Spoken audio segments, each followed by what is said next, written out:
Olhem só, na semana passada nós falamos sobre aquela agonia de vivermos uma existência que é uma gincana, não é?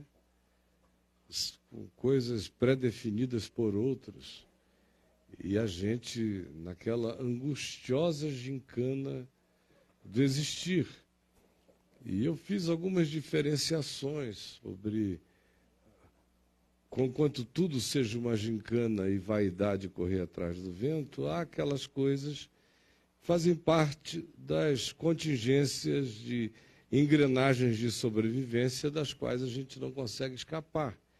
Mas há uma multidão de outras que são apenas imposições e tiranias, são objetivos de gincana que nos são expostos pela sociedade, por tudo que nos cerca, e a gente anda desesperadamente tentando alcançar aqueles objetivos, frustrantemente assim fazendo. Falamos longamente sobre isto, e está gravado e disponível para todo mundo.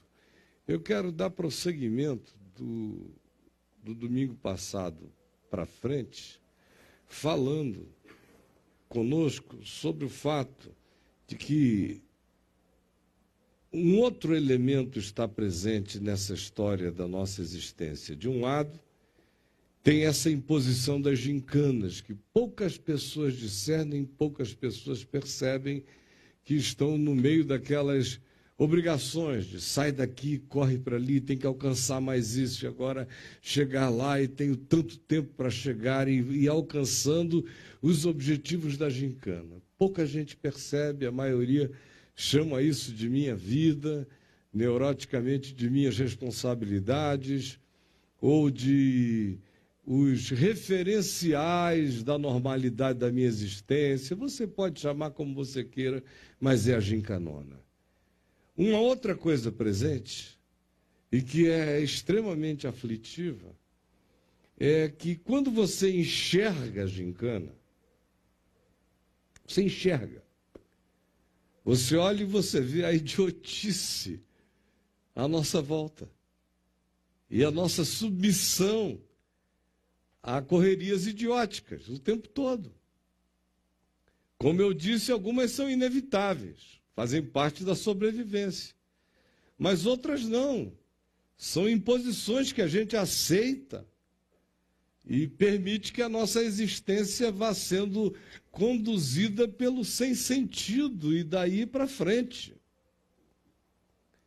E aquilo que não faz sentido, nós mesmos sabemos que não faz sentido, mas a maioria de nós não tem nem coragem de dialogar com a angústia da percepção de que aquilo não faz sentido. A gente acha que é questionamento de tolo, de preguiçoso, ou de um indivíduo acovardado, ou de um anormal, ou de um anômalo, o só ter esse sentimento, essa pergunta, essa questão. Por isso a maioria passa por cima, atropela a discussão proposta pelo coração e vai adiante na sua alienação. Mas quando você enxerga, outra coisa acontece. É quando você começa a dizer, meu Deus, é muita idiotice mesmo. É demais.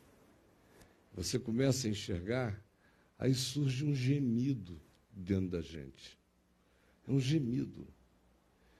Paulo fala a respeito desse gemido, aqui na carta dele aos Romanos, no capítulo 8, ele nos diz, a partir do verso 22, o seguinte: porque sabemos que toda a criação, a um só tempo geme, e suporta angústias até agora. E não somente a natureza, o todo da criação, geme com essa angústia, esperando a hora de ser redimida do cativeiro da corrupção para a liberdade da glória dos filhos de Deus.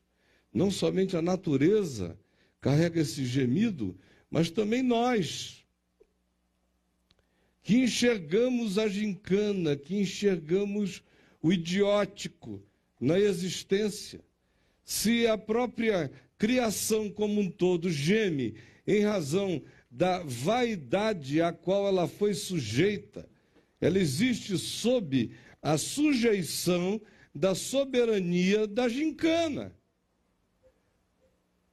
Da gincana que diz, só vai ficar bonito se for feito com madeira de lei, só vai ficar ótimo se a gente cortar os melhores troncos, só vai ser de fato magnífico se a gente trouxer material raro, e a natureza que fica sujeita a fazer todas as doações que atendam ao capricho da gincana a qual nós humanos nos submetemos e nos sujeitamos. Por isso ela geme, explorada, expropriada, objeto de um trato absolutamente blasfemo, um desrespeito total. E isso aqui não é poesia.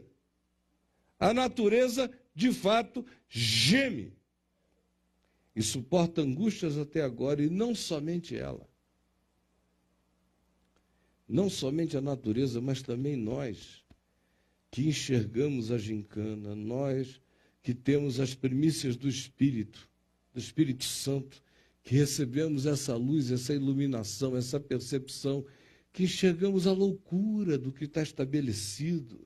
Gememos sim no nosso íntimo, gememos dioturnamente, aguardando, esperando, respirando, desejando o dia da completude, o dia da redenção dos nossos corpos, dos nossos seres, o dia da nossa plenificação ressurreta, o dia em que seremos absorvidos pela vida. Porque nós fomos salvos e somos salvos na esperança. É na esperança,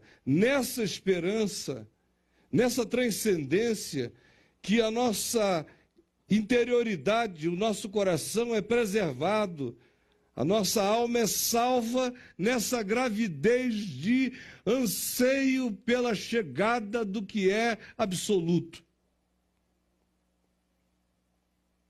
Por isso é que, como nós estamos esperando o que nós não vemos, com paciência nós aguardamos. Paulo nos diz o que acontece quando nós somos iluminados e a gente enxerga aquilo sobre o que eu falei domingo passado, a idiotice da corrida, da gincana, imposta pela vaidade, pelo capricho, pela loucura e por tudo o que não é. Que é o que consome a maior parte da nossa alma, do nosso ser, da nossa energia, do nosso tempo, das nossas emoções, dos nossos sentimentos, das nossas frustrações. A gente dedica a maior parte de tudo quanto a gente chama vida a atender a essa demanda louca que é imposta a nós e ao mundo inteiro. Quando a gente enxerga, no entanto, surge uma angústia. É a angústia de descobrir isto. De olhar.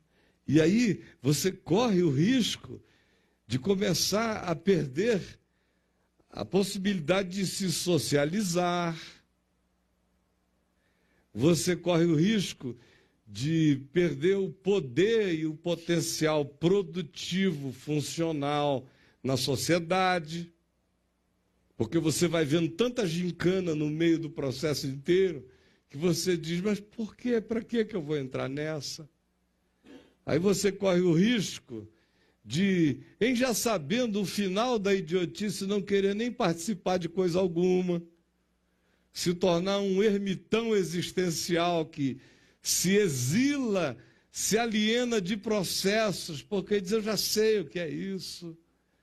Aí corre o risco de ir perdendo a capacidade de rir da bobagem, corre o risco de perder a chance de ser do tamanho em que a existência é, e dar-se a chance feliz de simplesmente celebrar momentos sem maiores perguntas a respeito. A gente corre o risco de, tendo essa percepção, nos tornarmos pessoas muito exigentes existencialmente em relação às outras. A gente fica impaciente com quem não enxergou, com quem não viu, com quem não discerniu, com quem não percebeu. A gente se cansa rápido de todas as formas e expressões de vaidades bobas e idiotadas que a gente vê as pessoas ainda a elas tristemente agarradas. Enfim, tanta coisa acontece. Depois que você enxerga, um gemido se instala. Tem um I can get no satisfaction instalado na gente, na outra perspectiva que não é aquela que faz querer você se suicidar, de estou frustrado. Não. É uma outra que não faz você querer tirar sua vida, faz você querer ser chupado pela eternidade. Faz você querer ser absorvido pela vida. A primeira forma de constatação, isso só pode ser como é que é o nome? Despertador. É de ontem. Ontem que eu tinha um compromisso essa hora. Mas quando você chega e constata a primeira realidade, frequentemente você perde a vontade de viver. Quando você mergulha na segunda realidade e você vê a tirania do absurdo imposto sobre nós, e você só enxerga isso porque você olha a partir dessa esperança de Deus em Cristo, você começa a desejar ser absorvido pela vida. É um gemido de saudade da absorção, é uma vontade de ser tragado pela glória, que a gente não consegue nem explicar, mas está presente, latente na gente. Você já percebeu que houve um tempo em que você sentia as angústias e os gemidos de uma insatisfação que fazia você desejar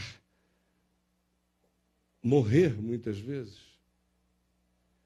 E hoje, você não pode negar, no entanto, que mesmo tendo conhecido o Evangelho pela fé e se deixado impregnar pela alegria e pela esperança e pela certeza da vida eterna, você continua carregando um gemido expectante o tempo todo em você mesmo. Eu discerno essa presença em mim, porque as duas trocas foram bem claras no meu coração. Eu vinha sofrendo de uma angústia que me fazia ter ardente desejo de morrer. E aí o Evangelho explodiu dentro de mim, e o véu foi tirado, e eu vi a idiotice, todo o tamanho da loucura. E eu me lembro que eu tinha só 18, 19 anos, 20 anos, mas eu já estava tomado por um gemido, uma vontade intensa de ser absorvido pela glória eterna. Aí você diz, poxa, que gemido bom é esse, né? É sim, se a gente o mantiver saudável e equilibrado. Do contrário, ele pode fazer com que você se torne uma pessoa profundamente improdutiva. Ele pode fazer com que você se torne esperançosamente apenas contemplativa. Ele pode fazer com que você passe a ser apenas um ente suspirante, mas não alguém que faz respiração boca a boca, com os que estão morrendo sem ar na vida. Pode fazer com que você seja uma pessoa dessas que me escrevem diariamente, dizendo sinceramente, tudo que eu gostaria era de ser levado logo.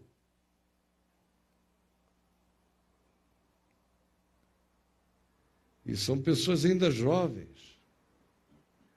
Ou são pessoas já na meia-idade, mas com filhos e netos a ajudarem ainda.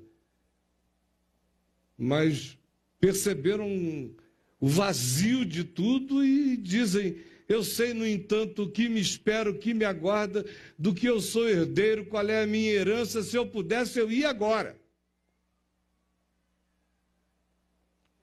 O problema é o que acontece quando a gente cai na bipolaridade desses dois gemidos, que é o que frequentemente eu vejo instalado entre nós. Eu vejo gente que ou está entregue à tirania da gincana, alienadamente, correndo de modo aflitivo, ou então está absolutamente consciente de tudo, gemendo, esperando o dia absoluto da absorção, mas ao mesmo tempo só gemendo. De modo que são apenas bipolaridades entre gemidos. Um é um gemido alienado, o outro é um gemido de quem foi iluminado, mas não transformou a luz num poder motriz para viver hoje aqui. Que é o que a gente vê Paulo nos ensinar aqui em Filipenses, quando de maneira absolutamente explícita, conforme nós vimos na semana passada, e eu releio aqui, repito, porque é do mesmo espírito que eu continuo hoje, ele diz em Filipenses, no capítulo 1, o que é esse lugar de equilíbrio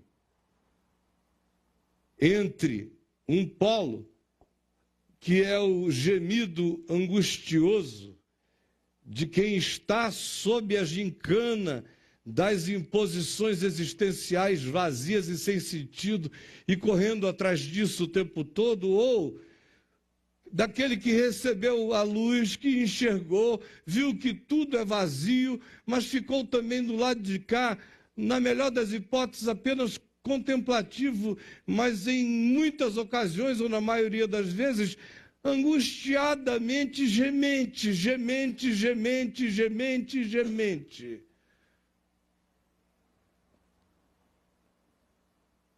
E se alienando da possibilidade de ser um ser oxigenante na existência. Paulo diz que o que equilibra isto está aqui no capítulo 1 de Filipenses, quando ele diz, verso 21, porquanto, para mim, o viver na terra, viver no corpo, viver aqui, é Cristo, é Evangelho, é missão, é propósito de ser, é para cumprir, para completar a carreira, escolhendo o bom combate, guardando sempre a fé. Para mim, o viver é isto. Se eu estou aqui, enquanto aqui estiver, assim será. E quando eu não estiver, quando o meu corpo morrer, para mim, é absolutamente lucro. Se eu estiver aqui, é Cristo. Se eu não estiver aqui, é Cristo em lucro eterno. Mas, se o viver no corpo, viver na história, no espaço-tempo, traz fruto, produz fruto, se a minha presença, ação, intervenção, ajuda, luz, consciência, participação, produz fruto, abençoa pessoas, gesta gratidão na consciência, na alma de outros e de muitos, já não sei o que hei de escolher, se é o lucro que me aguarda ou a alegria de frutificar enquanto estou aqui. Aí ele diz, ora, de um e outro lado, estou constrangido. Tanto faz. Se eu fico, eu tenho esse constrangimento da glória dentro de mim. Mas se eu escolhesse o lucro, eu estaria constrangido pelo fruto que a minha existência pode dar na história, no espaço-tempo, enquanto eu aqui estiver. Embora eu saiba que o meu desejo é de partir e de estar com Cristo, o que é incomparavelmente melhor. Mas por vossa causa, por causa da mulher, por causa do filho, não de Paulo, que era solteirão, estou falando é de mim, por causa de Neto, por causa de vós, por causa de tantos, por causa do fruto, eu prefiro estar aqui, porque o dia da minha ida é certa, mas a possibilidade da minha estada é curta. Aí Paulo diz, eu gemo. Foi ele que escreveu em Romanos, nós gememos. Mas o antídoto,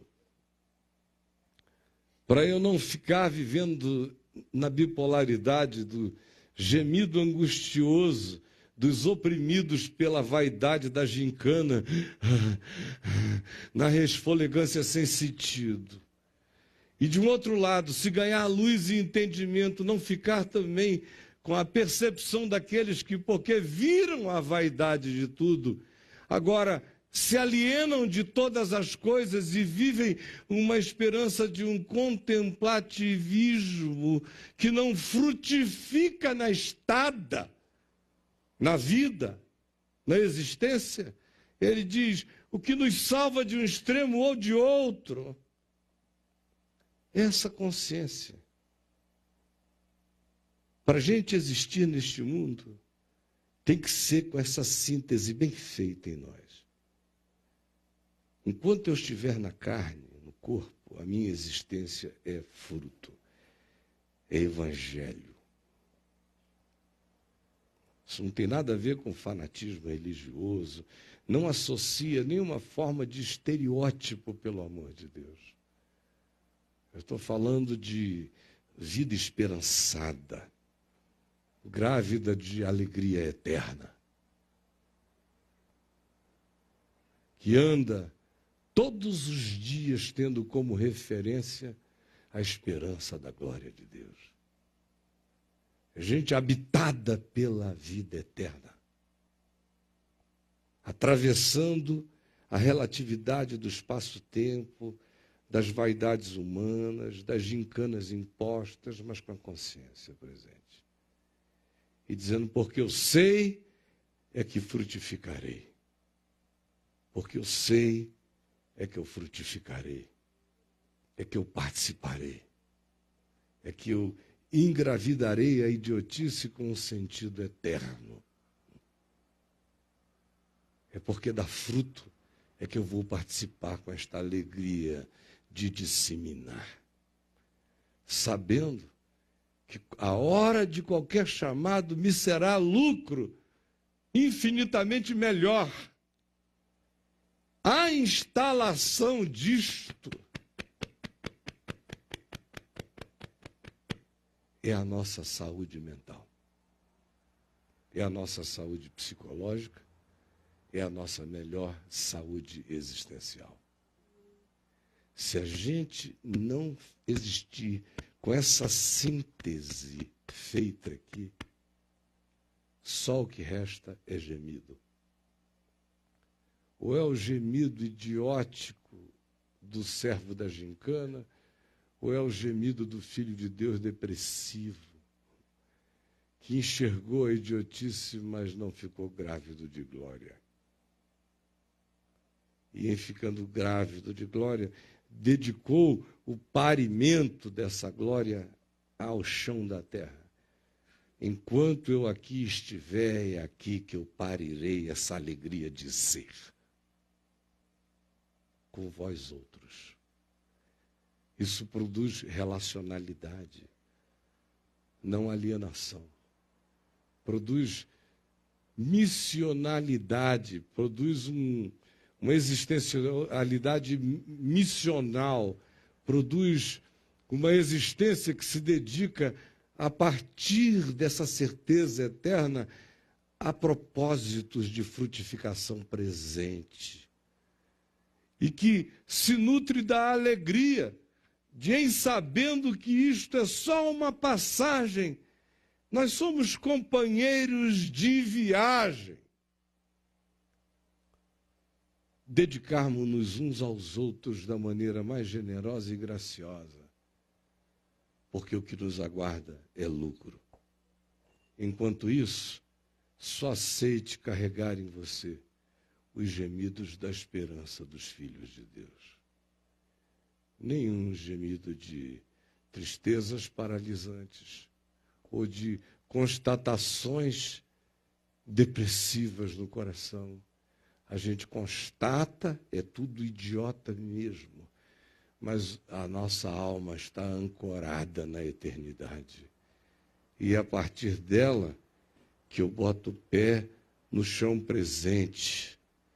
Gemo os gemidos daqueles que carregam as primícias do Espírito, mas o meu coração não é paralisado. Eu dou fruto justamente por isso.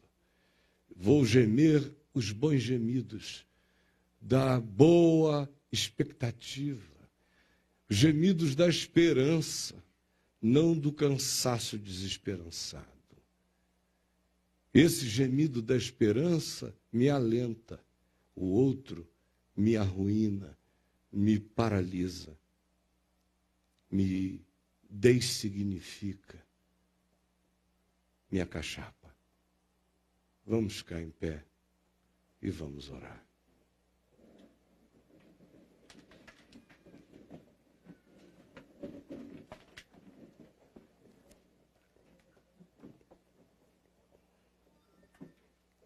Eu espero que você tenha entendido. Tudo muito simples. Mas quando é compreendido, quando é crido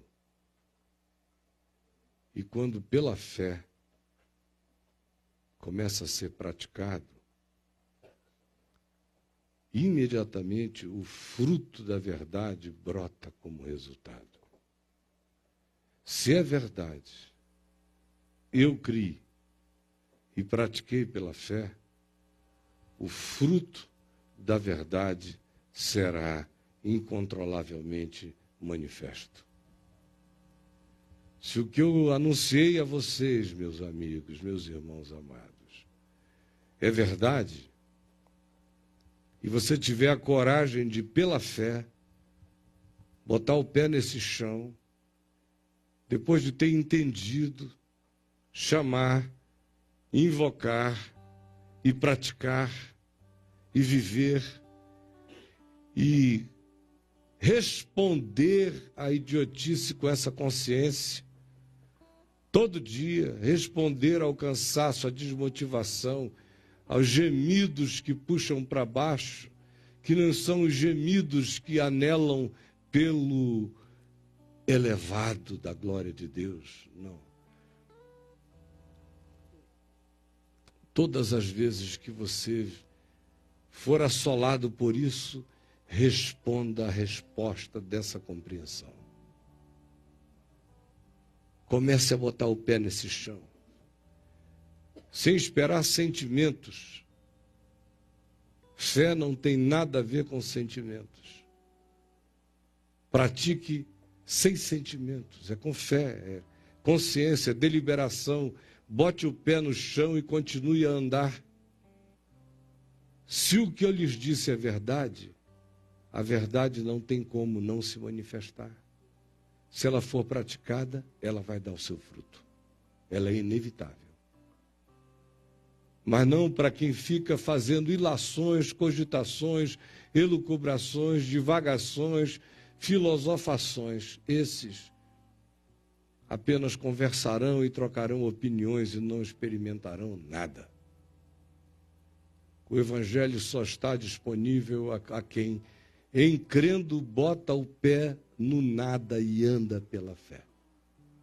Esse conhece, esse experimenta, esse prova, e só esse conhece, experimenta e prova, e ninguém antes e ninguém mais. Por favor, Jesus, permite que essa nossa rápida, singela, simples, descomplicada, desritualizada reunião, esse mero ajuntamento, esse encontro sem magia nenhuma, onde nós entoamos louvores porque o nosso coração pediu, oramos porque cremos e ouvimos a palavra porque também cremos que ela é evangelho, que ela é o anúncio do Espírito de Cristo, da vida de Cristo. É Espírito e é vida. E porque cremos que meramente pela palavra tu realizas o impensável. Porque esta palavra é verdade, e o que é verdade é invencível. Eu te imploro que todos tenham entendido e que todos queiram abraçar, agasalhar e viver, para que nós não sejamos ouvintes negligentes, esquecediços, tolos, mas nos tornemos operosos praticantes. É o que eu te imploro, em nome de Jesus. Dê a mão a quem está ao seu lado.